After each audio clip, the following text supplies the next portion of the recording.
শশী থারুর ভারতের রাজনীতিতে খুবই আলোচিত একটি নাম। তিনি প্রবীণ কংগ্রেস নেতা এবং পার্লামেন্টেরিয়ান হিসেবেও বিখ্যাত এবং লেখক এবং গবেষক হিসেবেও তার খ্যাতি রয়েছে। বাংলাদেশের পত্রপত্রিকাতেও মাঝে মাঝে তার কলাম প্রকাশিত হয়। তো সেই শশী থারুরের একটি মন্তব্য নিয়ে বাংলাদেশের সোশ্যাল মিডিয়াতে বিপুল আলোচনা চলছে। আসলে তিনি এক্সে একটি বার্তা দিয়েছেন ডাকসু নির্বাচনে শিবিরের জয়ের প্রেক্ষাপটে। তিনি যেটা বলেছেন যে ভারতের জন্য এটা খুবই অ্যালার্মিং একটি সাইন এবং তিনি এটা উল্লেখ করছেন, প্রশ্ন করছেন যে আগামী ফেব্রুয়ারিতে যে নির্বাচন হবে সেখানে কি জামাত জয়লাভ করবে, ভারতকে কি জামাতের সরকারের সঙ্গে ডিল করতে হবে, এমন একটা প্রশ্ন তিনি ছুড়ে দিয়েছেন।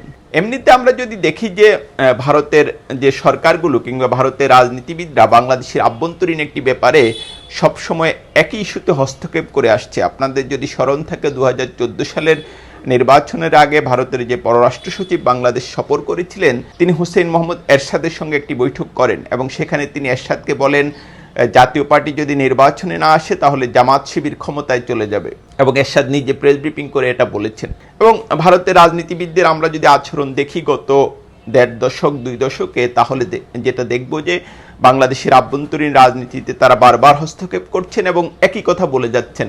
মাস কয়েক আগে বিবিসি বাংলায় আমি একটা রিপোর্ট দেখলাম যে সেখানেও বিজেপির একজন নেতা বলছেন যে বিএনপির যদি ভারতের সঙ্গে কাজ করতে হয় তাহলে জামাত শিবিরকে বাদ দিতে হবে। বাংলাদেশের আভ্যন্তরীণ রাজনীতি নিয়ে তাদের কি এরকম মন্তব্য করার এখতিয়ার রয়েছে? আমি এরই মধ্যে উল্লেখ করেছি যে শশী থারুর ভারতে খুবই বিখ্যাত একজন ব্যক্তি।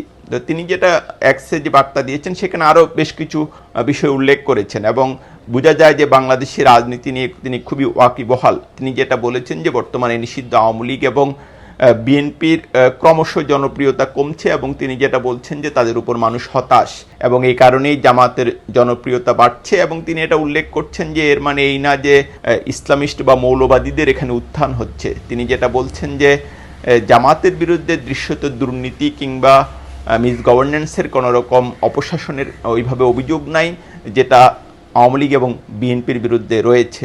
এখন শশী থারুরের এই মন্তব্য নিয়ে বা এক্সদের এই বার্তা নিয়ে নিশ্চিতভাবেই বাংলাদেশের রাজনীতিতে আরও বেশ কিছু আলোচনা হবে। আমি যেটা দেখলাম যে ছাত্র ইউনিয়নের একাংশের নেতা মেঘমল্লার বসু তিনিও একটা জবাব দিয়েছেন এবং নিশ্চিতভাবে এটা নিয়ে অনেক কথাবার্তা হবে। এখন বাংলাদেশের রাজনীতি নিয়ে বাংলাদেশের কারা ক্ষমতায় আসবে এটা বাংলাদেশের জনগণকে ঠিক করতে দেওয়া উচিত। আমি মনে করি না ভারতের রাজনীতিবিদদের এ ব্যাপারে হস্তক্ষেপ করা উচিত।